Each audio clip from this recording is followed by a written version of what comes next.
Welcome, everybody, to another edition of Leaders in Next, where we spotlight student athletes at the greatest university in the world, Michigan.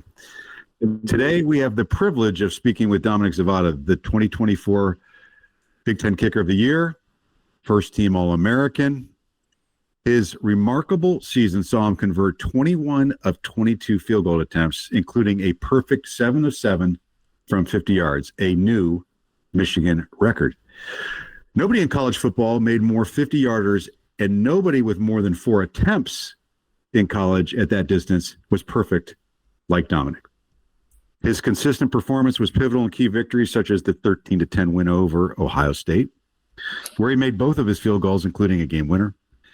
Before joining the Wolverines, Dominic made his mark at Arkansas State, earning freshman All-American honors, setting school records there. And then he transferred to Michigan before the start of last season, and we spoke with Dominic about his journey during our first episode with him that aired last September, but a lot has happened since then, so we want to catch up. So join us as we delve into Dominic's first season at Michigan, his success in key games, and what he's working on to have another record-setting year. Welcome back to the podcast, Dominic. Yeah, it's great to be back. Thank y'all for having me on again. I really appreciate it. Great talking, we're looking forward to it. Hey, before we start talking about some of the games and specific things like that, I thought, I wanted to geek out a little bit on the art and science of kicking. And, I'm just curious, walk us through some of the things, like how much does weather, I know you play golf. I play a little golf. Dan plays a little golf. You've kicked in some really crappy weather during your time. Does weather and wind impact the football? I mean, I'm pretty sure it does, but I'm just curious how you think of that. In bad weather. That's a great question. It does, especially the cold. I remember the Ohio State game. I don't remember the exact temperature at kickoff. It was between 10 and 20 degrees, and I mean the wind chill, made it even worse. But the temperature really does affect the leather of the football. It really, it feels like you're kicking a rock. It doesn't help that your foot's frozen too. But I mean, all that stuff's happening, and you have wind and everything like that. But you really can't let it get to your head. You kind of have to just pretend it's not happening. Pretend it's like nice and warm. They say, imagine yourself someplace warm. So that's kind of what you have to do, and just kind of block it out as best you can, and just focus on the things that matter. And that's just seeing the ball get down and kicking it through. And, of course, the wind you have to play sometimes. And that's just, part of it. You said you play golf. Sometimes, if you have a really bad crosswind and you maybe need to aim a little more left or a little more right, or so, you never really want to aim outside the uprights unless it's just crazy. I do remember in the bowl game, my first field goal from like 40-something right hash, and the wind was really coming. You could tell the rain was starting to come down. And I pretty much aimed right on the right upright. And you could see, if you go back and watch, it literally just draws in. And that just also comes through just experience and kicking outside. And, we practice a lot outside during the once it gets colder. And if we know, like, kind of what the weather will be like, we'll try and simulate as much as we can. And also it's just through, experience and doing it for a while. So all those things kind of play a factor into what's going through my mind during a kick, when the weather conditions aren't ideal. So when you're trying to picture yourself somewhere warm, is that back home in Arizona? Is that Cabo San Lucas? Where are you picturing yourself to get the warmest you can? I'm imagining myself, middle of August in Phoenix, Arizona, 120 degrees. Cooking eggs on the hood of your car? Something like that? Yeah, literally you can. Yeah. You actually can. You can you can fry eggs on take a pan, put it on the asphalt, and you can fry eggs. It's unbelievable. At what temperature? I'm just curious, like how cold, when is the distance, all speaking, like no wind, let's just talk no wind situation. Okay. No rain, but when does temperature start taking distance off your kicks? That's so I haven't had enough experience, I think, in the cold to know exactly. But I do know that like when we were playing Ohio State, that longer kick from 54 wasn't good by much more. And so I would say it would take maybe, in that kind of weather, maybe 2 to 3 yards off. I also I didn't kick it the best. It went through, and I had a little bit of wind behind me to help. I think 2 to 3 yards max. It really doesn't affect it that much if you hit it perfect. Like, I love it. I love it. You said you didn't hit your best. You sound like a golfer. Like when the guy, I know. I didn't hit it. I didn't hit that very well, but it's literally still it went. All we have to do is clear the bar. So from 50 yards, that's pretty darn good. So, and again, best in college. Yeah. Yeah, no, literally I'll have a bad kick during practice and it still goes through and I'm like, crap, like, I should have done this. And everyone's like, seriously, dude, like you still made it. And I'm like, right. Yeah, but there's things, going on in my head. Can technology help? Like, can we make the equivalent of a football microwave on the sideline to put those in there, heat it up? They actually have technology that we can use to solve this.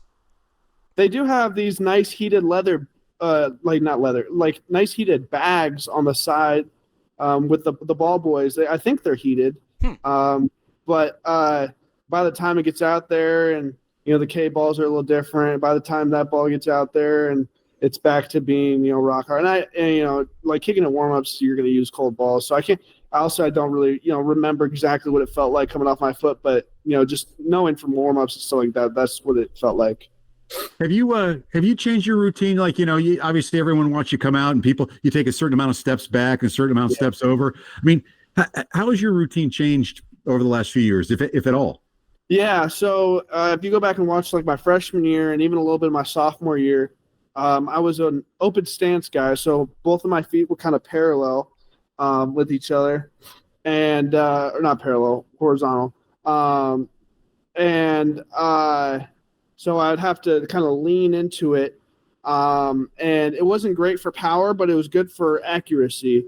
So, that's kind of what I struggled with my freshman and sophomore year was distance. So I'd be good from close ranges, but as soon as we got, past 45 even, it was like, okay, well, unless I hit, we call it an A ball, which is like, you're perfect, down the middle drive. You hit it 250, 300 yards. For us, an A ball is like, perfect sweet spot. You feels great. Unless I hit that, I'm kind of nervous 45 and out. So, after my sophomore year, kind of worked on coming back to a more traditional stance, like what I did in high school, and kind of incorporated some aspects of what I was doing before that kind of helped with accuracy, such as tempo and where I was kicking on the football, but also incorporating the benefits of having a more close stance where I can generate more power and get my body through the ball a lot more. And that way, I have that nice, not like a line drive, but it doesn't pop straight up. It's kind of like a nice, even, not in the middle of a pop-up and a line drive. So I get nice distance, but also nice height. And that also helps with weather conditions too. Like wind is not going to move as much in the wind because it's driving through. So, yeah. Well, so again, connecting to golf, golfers are always tinkering with their swings. They got swing coaches. Yeah. Even the pros, you'll hear them talk about, they made this change. It's like, you're the best in the world and you're still making changes.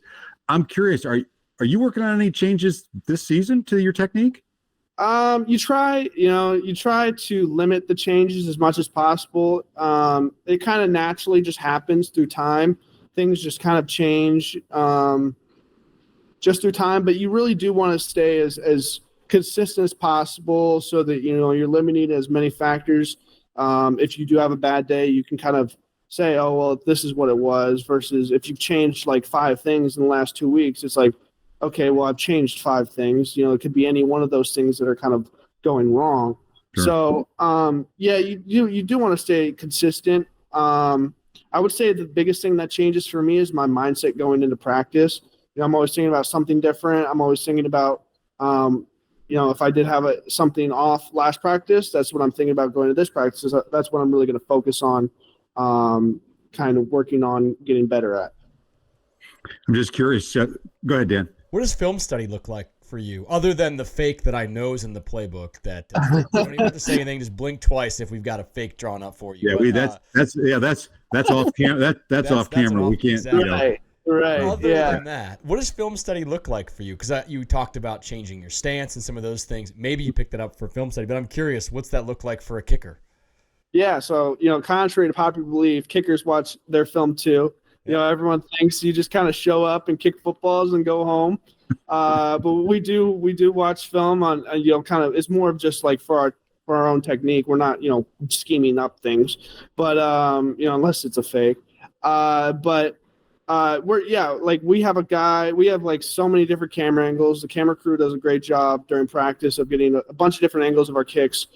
We have a up top like front view, and then a side view, and then we got someone standing directly behind me filming, close up. So we watch the good ones. We watch the ones that we make, and we kind of say, yeah, this is what you should do. But we more focus on the ones that we missed, and we're like, okay, well, what did we do wrong here? And usually you can point it out pretty quickly.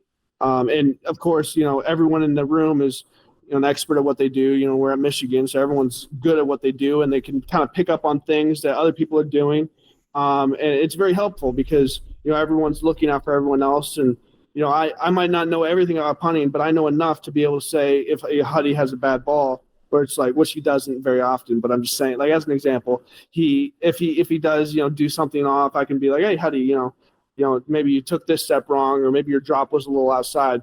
And he can also say, if I have a bad kick or I miss, he can also go up and say, hey, Dom, I think your ball contact was off, or you didn't get through it enough. So I think everyone in the room does a very good job of helping each other out, and because we're all watching together. And so, I think that's kind of how film goes.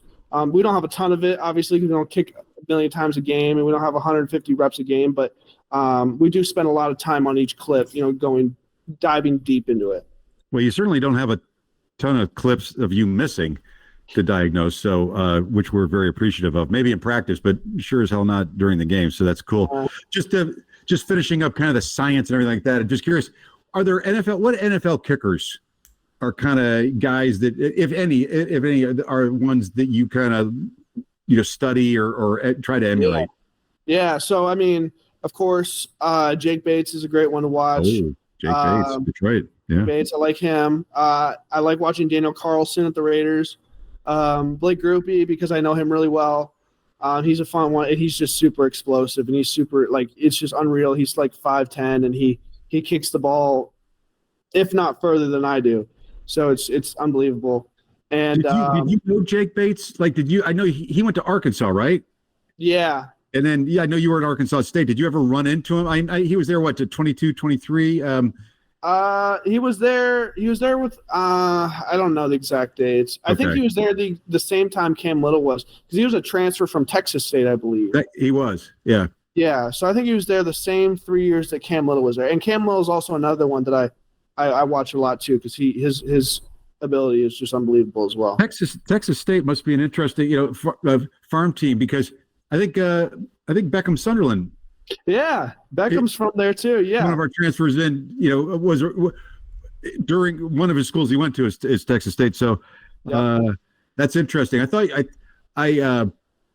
kickers have some interesting stories. I mean, obviously Bates is a good one.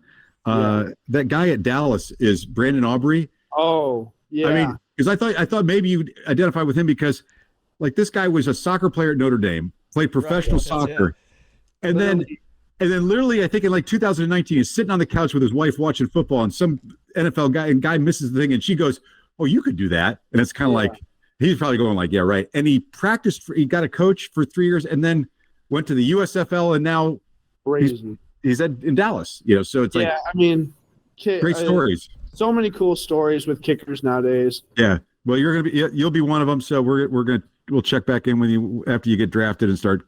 Oh yeah. Kicking big time. But, all right. Well, that's kind of cool for us kind of science geeks that love, it's because golfers, I know, TrackMan, video, and it's just they're always there's a lot more to you said. It's just, you just don't show up and kick.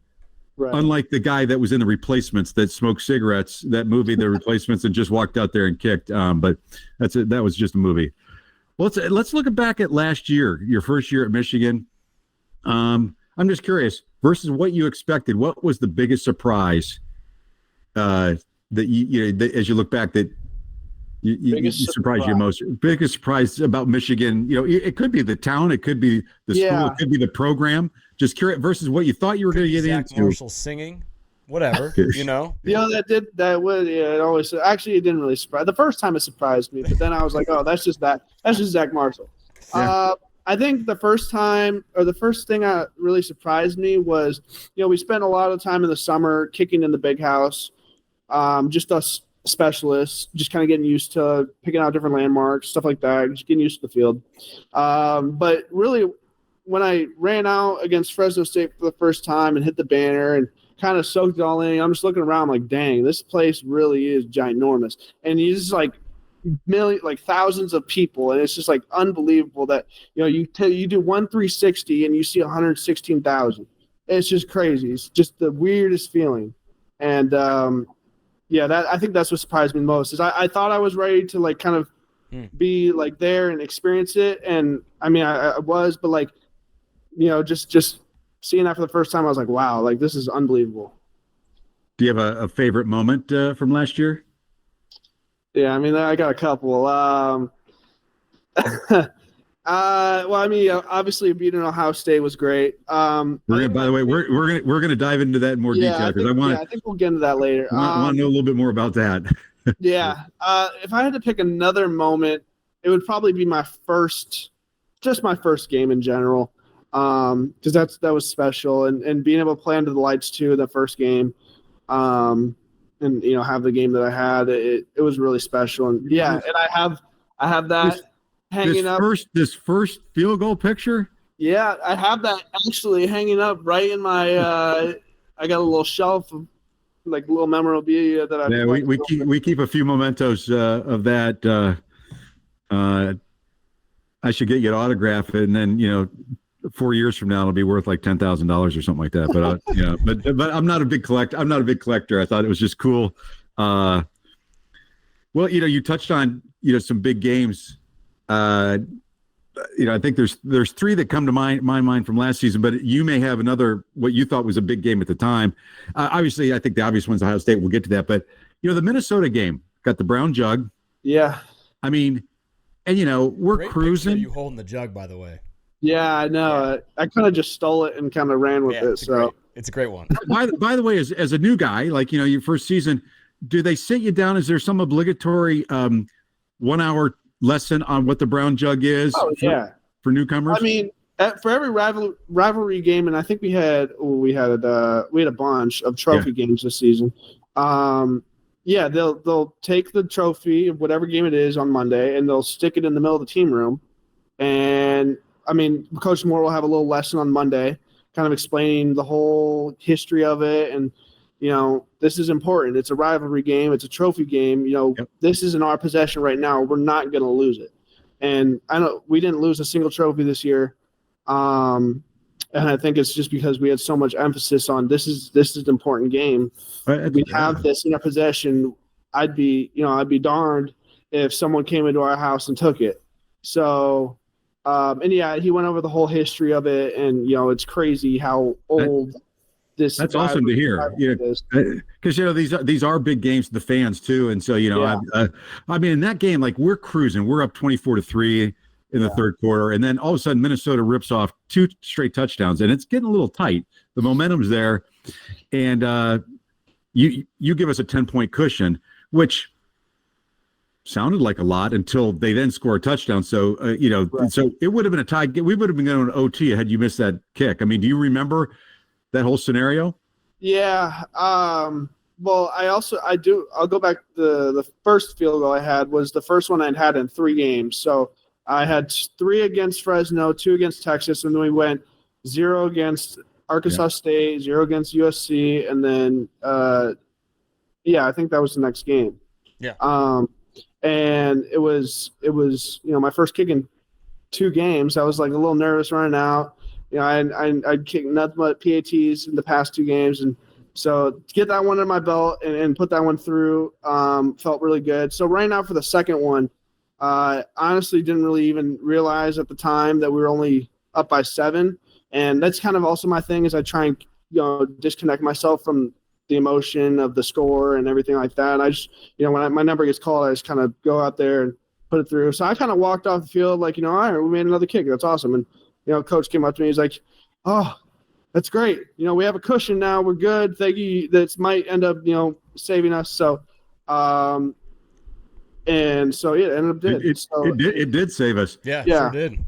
I'm curious. You mentioned like they just call your number.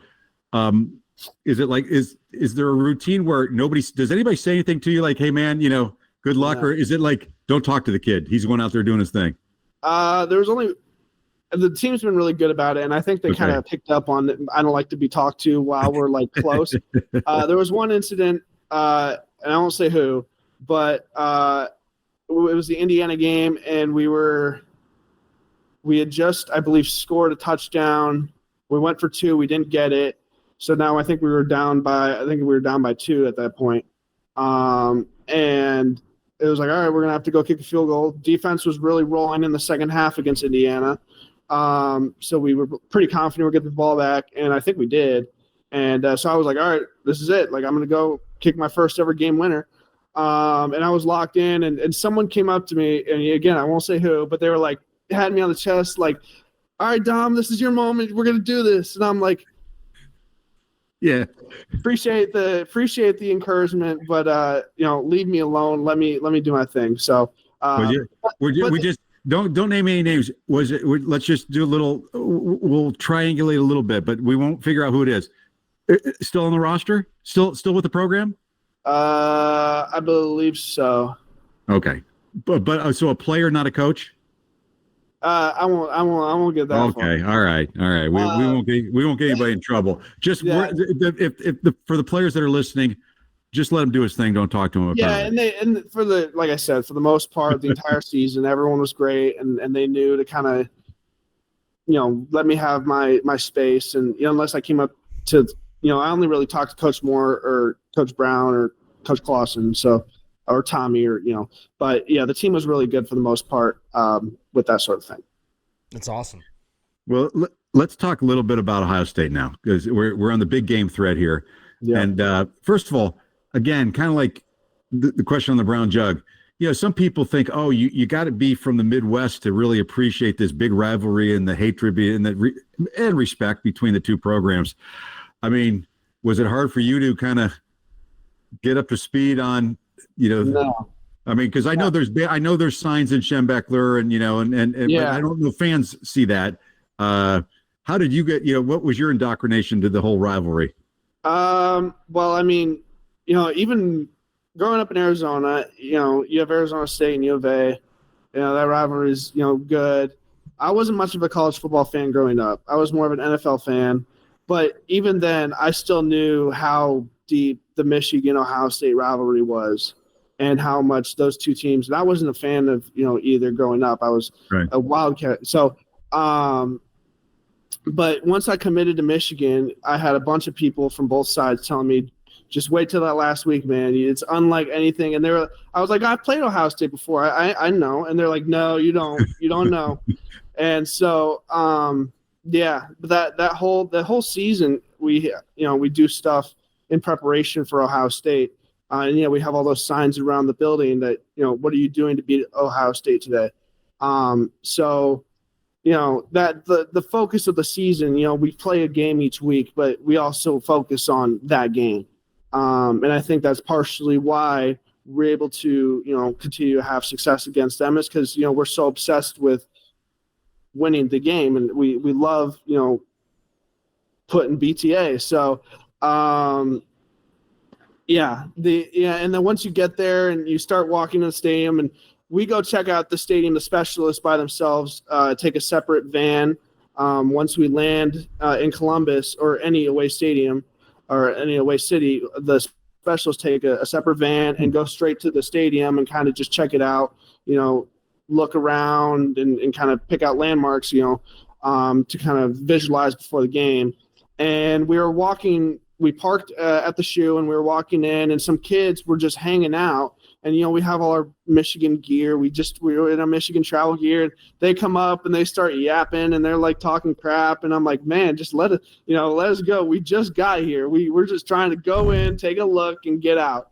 But they would not leave us alone. So at that moment, I was like, all right, this is it. Like, we're here. It's time to go. So, and then of course, the day comes and the game, and you kind of saw the video of us walking out, and everyone playing and people spitting at us, and it was unreal. It was unreal. Well, obviously you had a great game there. The first kick, so you got two big kicks there. One just kind of before the half, we're up 7-3, and you drill that 54-yarder. I mean, and earlier you said it may not have been your best kick, but it was good enough. I mean, yeah. And that's really all that matters in the game. Yeah, I mean, when were you nervous at all?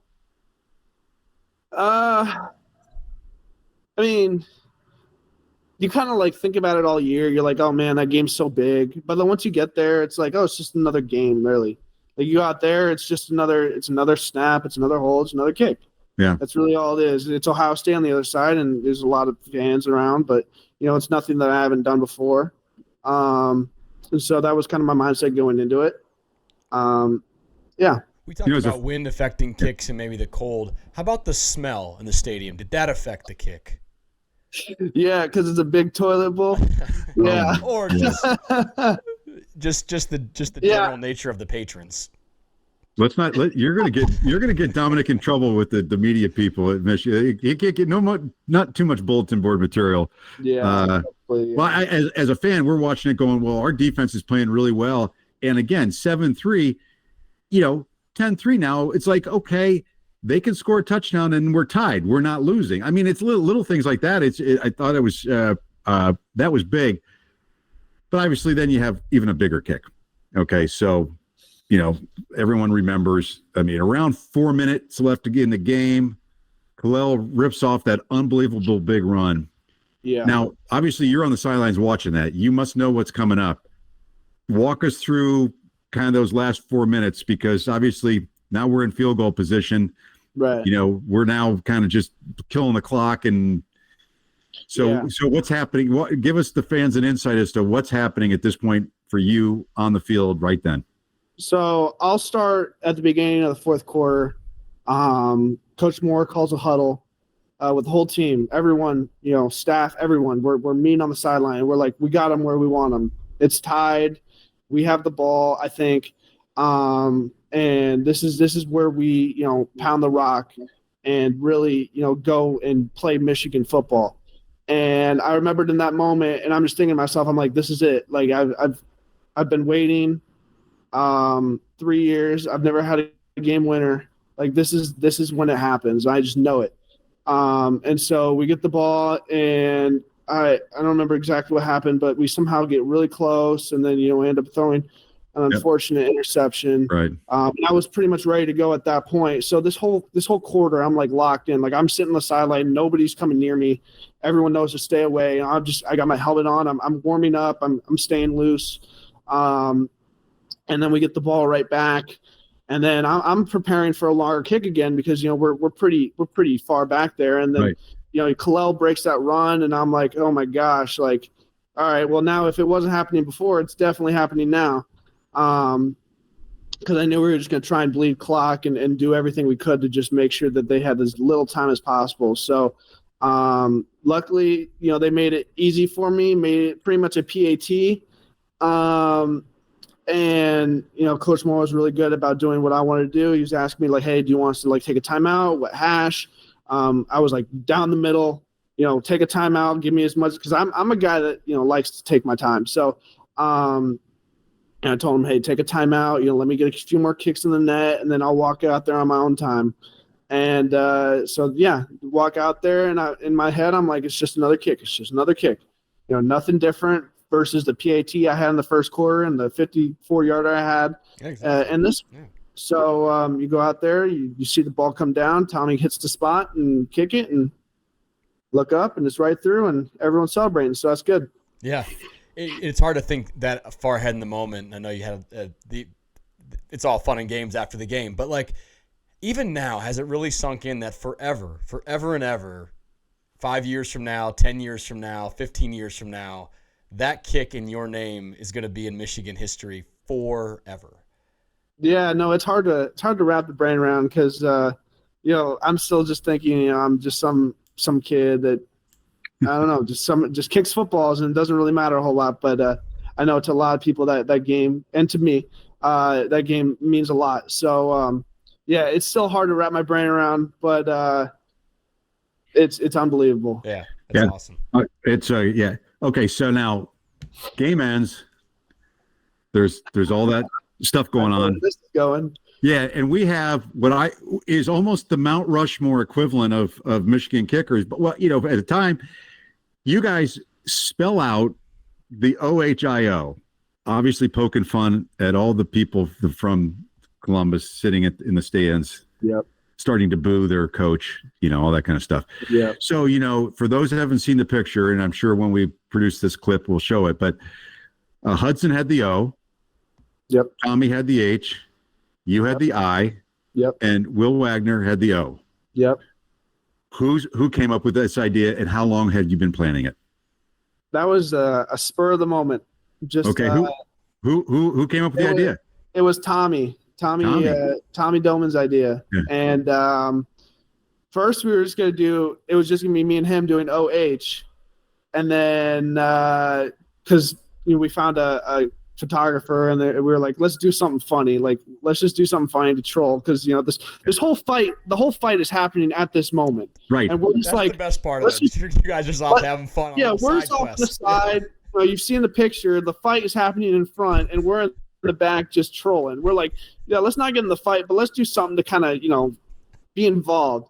So we were just gonna do OH, and then Hudson walks by. And he's like, oh, let me get on this. So we're like, okay, let's just find one more. And then, there's Wags. Let's come join us, man. Yeah. So we didn't even see the more famous picture with the fight in front until we got into the plane. We were looking at a photographer that was directly in front of us. But when we did see that picture on the plane, we were like, oh my gosh, like that's the coolest picture we've ever seen. So that is a great picture. It's very clear. Yeah. Everyone knows that they do the whole, they spell it out. I think they have to do that so that people know. I mean, some people need help spelling Ohio. So it's important that you guys help. It's relatable because the national media was like clutching their pearls, like, oh my gosh, this brawl broke out, this massacre broke out. Yeah. And it's like the average person was just like you guys, like, this is just, if you've been in this rivalry long enough, you know that families and friendships are like all centered around just poking and prodding the other people. Literally, it was very relatable in that sense. Yeah, it. By the way, for fans, you can slow motion. You can get a whole all that post game brawl is all over YouTube. Then you can slow down the view of it, and you can watch your favorite Michigan player go through the crowd. Shout out to Cam Brandt with our guys are great. Leaders in Next alumni did great. Cam Brandt and Quentin. I think Quentin Johnson. Somebody tried to cheap shot Cam. He threw on the ground. Quentin did a similar thing. Max, I know, got if you watch Max for several minutes, Max is by himself amidst a bunch of Ohio State people, and nobody is messing with him. It's almost like he walked over there and said, "Now what do you want, boys? I'm here." And everyone said, "Yeah, I don't want to mess with that." I don't blame him. I would not want to mess with Max Bredesen. Which is kind of funny because when you see actual wildlife clips of Wolverines, there'll be 6 wolves around it or something, and none of them want to take the first shot because they're just like, this thing's this rabid, crazy thing. Speaking of Wolverines that we love, and also the O, the second O, my dad has an obsession with long snappers. So if you could just engage us on this obligatory long snapper love fest for our boy, my dad's boy, William Wagner. Shout him out. Yeah, my boy. I think he's up in Cincinnati. Yeah. He's up in Cincinnati right now doing his thing. Yeah. I always got love for my long snappers. Wags has, just been an awesome guy and a true leader in the group last year. And we miss him. We miss him a lot. But we know he's doing great things up in Cincinnati right now, and he's going to have a long, fun career in the league, hopefully. And We love him. And that, I mean, this guy, he's a Michigan man. This guy had 43 career starts. I think he had 478 snaps. Patrick Manley Award finalist, which is for those listening, is for the long snappers, and it's just an unsung job. Like nobody notices you unless you make a bad snap. It's just you just assume you're going to make a good snap, and it's like these guys. It's kind of like Max's role, where it's really an unsung hero type role. And so, Dan gives me crap because he thinks I have an unhealthy obsession, but I think that's okay. In front of every snappers are people too. In front of every good kicker or punter is a long snapper. Mm-hmm. And I've been very fortunate to have great long snappers throughout my collegiate career. And you're breaking into a new one. Obviously, Greg is gone. Yep. I've seen you palling around with Greg Tarr on social media, so it looks like Greg stuck around for another year. We're excited about that. We'll touch on that a little bit about how it's going. But so the last big game, and it's interesting when I say big game, many fans think these non-playoff bowl games, like some people say, oh, what's the point? People opted out, that kind of thing. I mean, we were talking to another player. It's like, well, we're here. We might as well win. I mean, right. I mean, and you scored, I think this is right. You scored 13 points in the Alabama game, which tied their entire team. And you had like 4 field goals, and you handled kickoff responsibilities for the first time because you kind of had to because we had a transfer. But right. I mean, and that weather was you kicked several in like monsoon. I was at the game and it was like crazy rain. Yeah. What was that? So building up to that, we talked. What was the mood like? Take us inside the locker room in terms of people's feelings about playing. And okay, we didn't make the playoffs. We got to go play it. We're going to go play Alabama. Was it like, okay, I'm not excited, or what was your? Well, I mean, I think as soon as the bowl games were announced and we were playing Alabama, a lot of people automatically wrote us off and were like, it's this Michigan team that's having a down year, and this Alabama team that should be in the playoffs. We're not even gonna, it's not even a game. And we really took that personally. And we're like, it's like you said, we're playing them. We might as well go win. So, I mean, for us, it was a mentality of, we're going to go win. We're going to go and up in the facility for that month. It was, what are you going to do to beat Alabama today? So, for us, it was a mentality of we're going to go out and then play our game and we're going to go win the game. And so that's, what we did. And, fortunately we had some weather that favored, the teams that love to run the ball. And, we were able to come out on top, which was such a great feeling, and, be able to prove everyone wrong and, end the season like we did, getting that momentum. And I think it was really good for the team. And, going into this off season, it's been really, really good. Yeah. Well, so we've covered a couple, like said, Minnesota, Ohio State, Alabama. Is there a kick, either last year in your career that stands out as, your favorite kick, the best moment for you?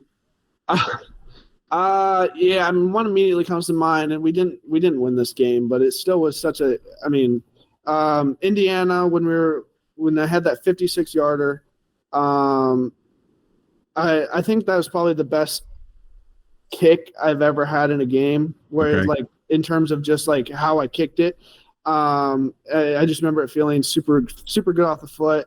And immediately knowing that it was going in as soon as I kicked it. And the fact that I just love kicking in away stadiums when it's super loud and then you kick it and then it just goes dead silent because it goes through. And that's exactly what happened. And it gave us life again. And so being able to, help the team out in that regard was a really good feeling. And that's one kick that, you probably don't think of that when you think of, maybe what's Dom's favorite kick, but that was one of them for me. Yeah. No, I mean, hanging tough in the Indiana game was what kept the season alive, in my opinion. Like, I don't know what happened at halftime in that game and the defense came out, but I remember the second half of that game, the team fought hard, came up short, but that rolled in. I think Northwestern was next, maybe after a bye week, and then I think Ohio State. We had, I think it was Indiana, the Northwestern. Yeah. And like in all those games, I mean, the defense gave up essentially nothing. The one touchdown against Ohio State was offensive pass interference, and Alabama must have snuck one in at some point. But I mean, hanging tough in that game was actually what I think a huge part of what the season ended up. I think it was a good sign for the team and the fans. I mean, like, hey, we're not mailing it in. It's obviously a turning, could have been a turning point. Yeah. All right, that's last season. And before we go to next season, can we play the game that I've been wanting, or should we wait till the end? I have a special contest. Well, let's play. Let's wait to the end. Okay. Let's wait to the end. He's got a little quiz. He's got a little fun quiz for you, Dominic. It's gonna be so okay.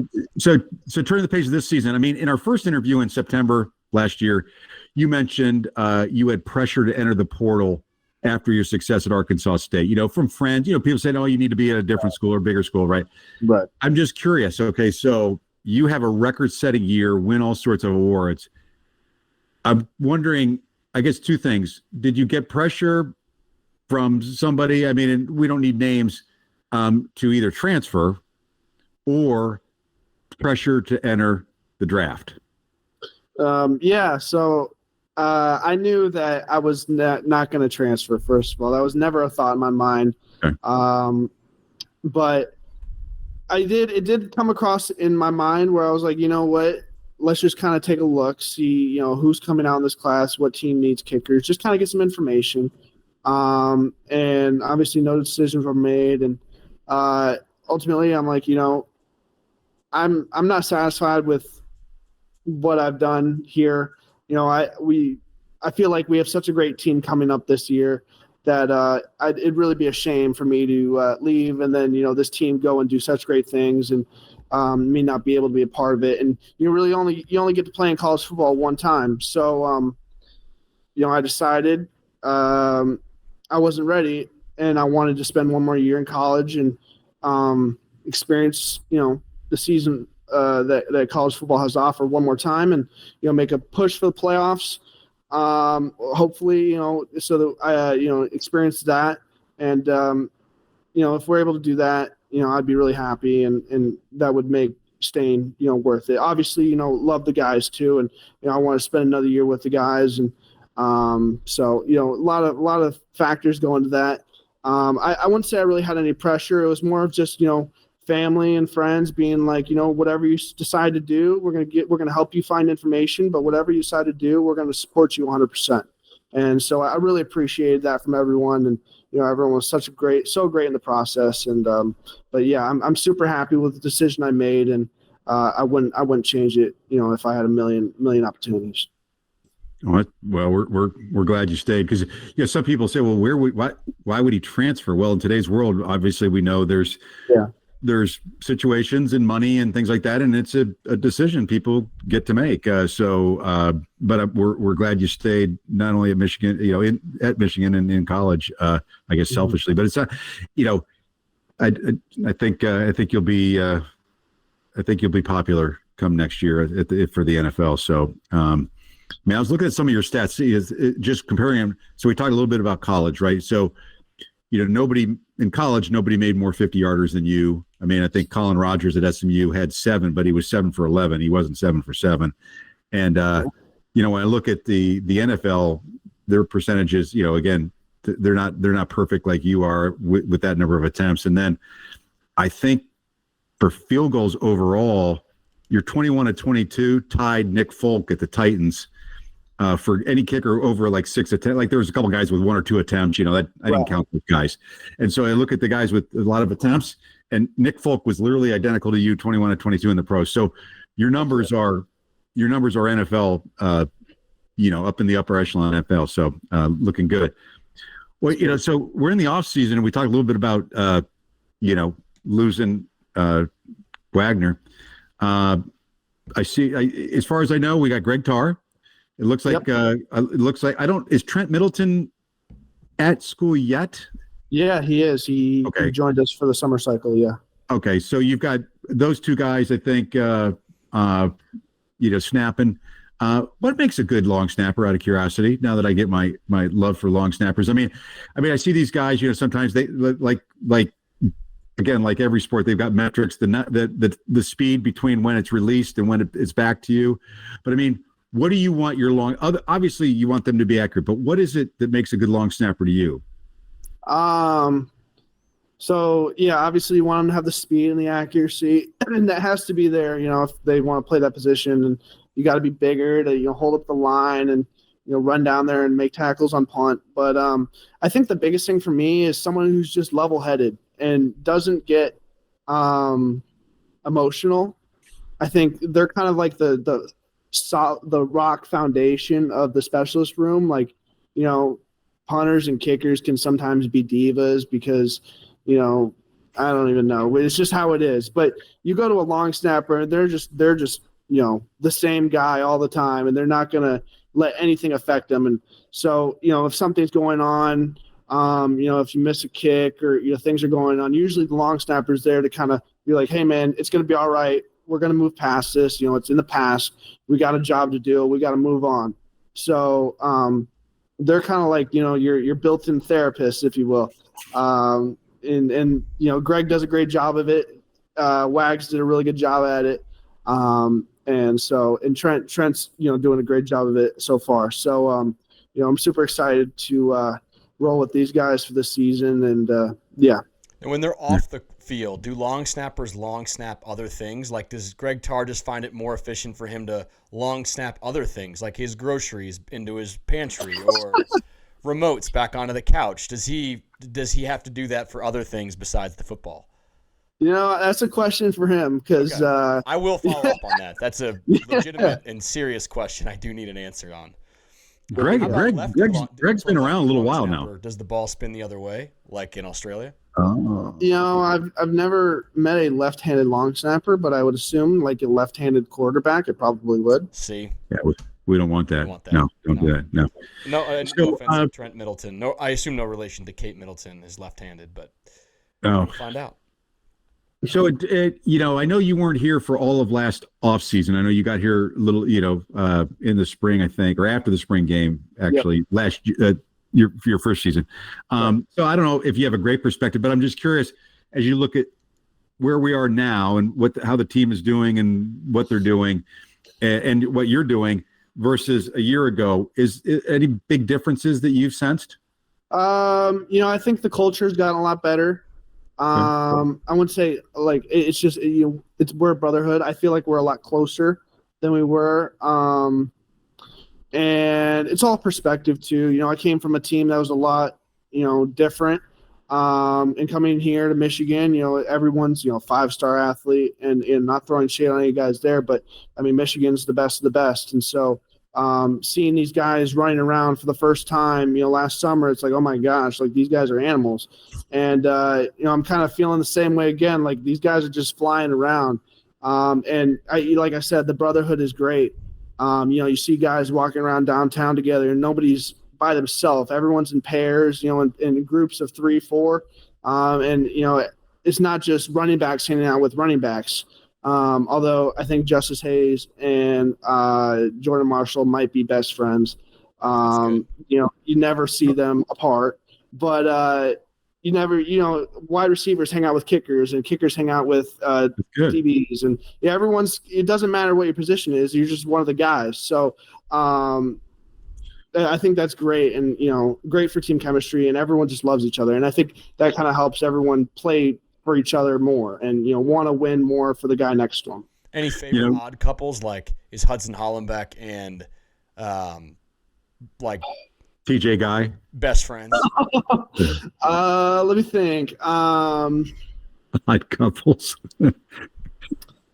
I mean, I would say Jordan Marshall, Joe Taylor and Rayshon Benny, just best buds. I can't think of any off the top of my head. All right. When we asked Greg Tarr about left, ask Greg.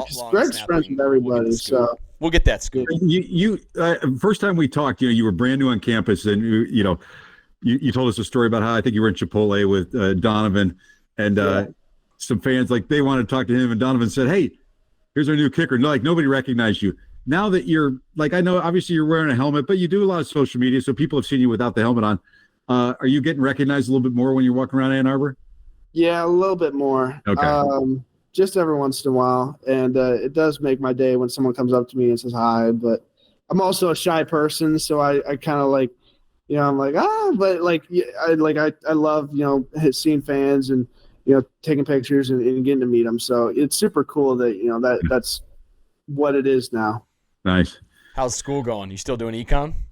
Yeah, I'm still in econ. I'm in a internship right now. Nice. And, what are you doing? Well. I am interning at Jeff Frederick Kendry. I don't know how to pronounce his last name. Jeff F's wealth management internship. He's doing like a boot camp for a lot of football guys, and we're going in there and meet a bunch of great people and just learning a lot of great things about wealth management and personal finance and things like that. So it's been great. Good. So when you make dividends, I mean, go ahead, Dad. Yeah. When you make all that money in the NFL, that's right. Don't be one of those stories that 5 years later you're bankrupt and like you're homeless. It's like make it and make it work for you for the rest of your life. But that's awesome. I'm glad you're keeping busy. Yeah. And so now also it looks like you've been busier as your profile is now that you're a record setter. Looks like you do a little NIL stuff. I saw you do a little PGA Superstore clip. Yeah. I kind of love the quote where they were going to put some new clubs in your hands, and you said that you could put a wooden stick in my hand, but how'd the PGA Superstore thing come about? I didn't know you. Are you like a big golfer and sought it out? I wouldn't say sought it out, but I do enjoy golfing, and I mean a lot of guys on the team enjoy golfing, and so being able to Champion Circle kind of organized that video. Okay. And the fact that they chose me to go out there and hang out with Mara, who's the lady golfer that I did that thing with, was a very cool thing. And I didn't even know that store existed until they asked me to do it. And now I've been there, I think 3 times since I filmed that video. So, it's been awesome. That video was super fun to film. And, yeah, I mean, I enjoy golfing. It's super fun. As part of the compensation for your appearance, did you get some free stuff at least, like some clubs? Yeah, no, I didn't get clubs, but they did give me some free clothes. So they were nice about that. Golf stuff can be expensive, so it really can be. Yeah. I mean, it's taxing. Yeah. Well, it's and then I saw. Tell us a little bit about Destination Ann Arbor. You and Greg doing a little pinball pizza. It looked like. That was a lot of fun, yeah. So I mean, I live off campus, so I don't get downtown as much as probably your average UMich student. But being able to kind of go around, walk around, and that was the first time I had been at Pinball Pete's. So and now we're like, hey, we have to make this like a regular thing because we had so much fun. Just be able to go different stores and walk around and do it all with Greg, and they were like they were just like, act like we're not here. And it was honestly really easy because, Greg's such a fun guy. And it was super easy to just kind of forget that everything else was going on. There was a camera and we were all mic'd up. We were just kind of, being guys, just walking around Ann Arbor. That's about all it was. So it was a lot of fun. I think it's cool for fans to see that because, a lot of fans, they see you in your uniform, right? And business-like and doing these things. And I think sometimes it's easy for people to forget that, for the most part, everybody on that field is 18 to 21 years old and got a life off the field and does fun stuff and does arcade games and, video games and literally. Stuff, but can still be serious and, kicking butt, on Saturdays at the same time. So it's kind of, I think it's cool for fans to see you guys in that setting. So folks that are watching can go support that. But I used to go to Pinball Pete's, not to play the games, but my laundry machine down the street from that a million years ago only took quarters, and that was the only place I could go and swap my dollars for quarters. So that's smart. Yeah. There's always in the day there was some questionable stuff going on at the bottom of those stairs, but I'm sure they cleaned up their act in 2025. It looked great when I was there. You ready to play? Oh, yeah. I mean, Pinball Pete's has survived when many others have not, so it has got some staying power. That is for sure. Shout out Pinball Pete's. No free advertisements, but there you go. All right. It is game time. Okay, here we go. This is a we'll see how this goes. This is a brand new thing. But I wanted to play a game called Name That Kicker. So I'm going to give kind of test your kicking, your knowledge of the game. All right. They'll go from easy to hard. I'll give you the teams, the dates. Some of these are kind of like ranges. Like some of them I have the exact date. Some of them I just have the year. I've got the distance of the kick and the score of the game. So a couple different things to kind of build, a couple hints. All I need is the name of the kicker. All right, so I'm going to start. Teams are New England Patriots and the St. Louis Rams at the time. This is February of 2022. It's a 48-yard field goal. The score is tied 17-17. February 3rd, in fact. New England St. Louis. Wait. What? The L.A. Rams and the Patriots? St. Louis Rams at this point. You said 2022? So I'm so sorry. 2002. Okay. Yeah. 2002. February 2002.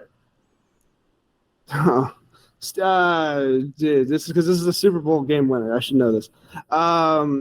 Is it Janikowski? Vinatieri. Vinatieri. See, like I'm not a huge football nerd. I don't know this stuff. I'm gonna get flamed on social media. We'll edit this the best we can. We can also play this by ear. We can cut this to 3. But I got the next one. I think you'll get this one. This is Michigan, Illinois. Now this is 2022, November 19th, 2022. Okay. We are down 16-17. Yep. 35-yard kick. Jake Moody. Bingo. Easy. I knew that one. Hey, Dan, use your judgment now. Look at the rest, and maybe we stop after 2. He's 1 for 1. He's one for 2. I mean, I got some really good ones here. Okay, and I this was actually unbeknownst to me. This was actually referenced earlier in the episode. So there's actually an earlier hint to go off of. But this is the Sentinels against San Diego. 65-yarder. The Sentinels. Oh. The Sentinels. And this is a movie. I'll give you that. It's a movie. One of the most famous movie kickers out there.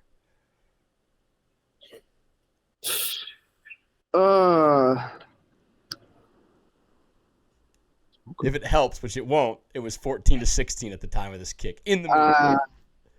I don't know. It's the Replacements. Nigel the Leg Gruff. The cigarette smoker. I would not have gotten that. So I'll give you some homework. I'll send you some notes. Okay. I had a couple others. I had one other Michigan one, but I also had Tom Dempsey, the club-footed kicker from the 70s who set the NFL record with a 63-yard kick. Don't know if you know that. He had a club foot flat. Yeah, he had no toes, right? Good. Which is I think the equivalent of performance-enhancing drugs. Like really, like if I needed to, I would chop off my toes for a performance. I mean, this is at the same level of the dedication to Ann Arbor and Michigan that Max Bredesen has. Mm-hmm. I think you two, that ties Max's whatever Max would do to win for Michigan. So the only way my leg moved was front and back because I had some hip injury or something like that. Cut him off, doctor. There you go. I'm going to give you 1.5 out of 3 points, by the way. Vinatieri and Janikowski, they I don't know. I can see enough there. I should know that, though. That's unfortunate. I award the half point there. Jake Moody, full point. And Nigel the Leg Gruff. I mean, that's just hey, look, nothing else. It's a reminder to watch the replay. He was perfect at kicking. He doesn't need to be perfect at naming kickers, okay? That we don't care. Like, if he knew all those kickers but didn't make the kick stand, we wouldn't be talking to Dominic right now. I think that's a great point. And it's all also right. Some great Michigan kickers in history. Remy Hamilton was going to be one of the other ones. Had some classic game winners. Garrett Reeves. Hey, by the way, why we're going down memory lane? Dominic Zvada. Because you said you don't like to be rushed. Have you ever seen the Michigan Northwestern game at Northwestern? It was during the Brady Hoke era, and we had to run out. The clock is running. We have no timeout. Have you seen that? Yeah. That was crazy. We were at that game. It was to tie the game, though, right? It was. It was a tie. It was. It was like 6-9. And it was like a monsoon. It was terrible weather. Yeah. Terrible weather. That was. Drew Dillio, the holder, runs out there, slides out there, loses his footing, kind of slides into the snap, and still gets it down. So anyway, good stuff out there. As usual, you're now the second guy that we've done 2 episodes with, Max being the first one. We just recorded his, and it was really a blast catching up with you and seeing, what you did from being here for 1 year and the impact you made on the program. And, hope you have a great off season, and looking forward to seeing you keep kicking, winning games for us. So I appreciate your time. Hey, thank you. It's always a pleasure to be on. All righty. You're the man, Dominic. Go Blue. Blue. Go Blue.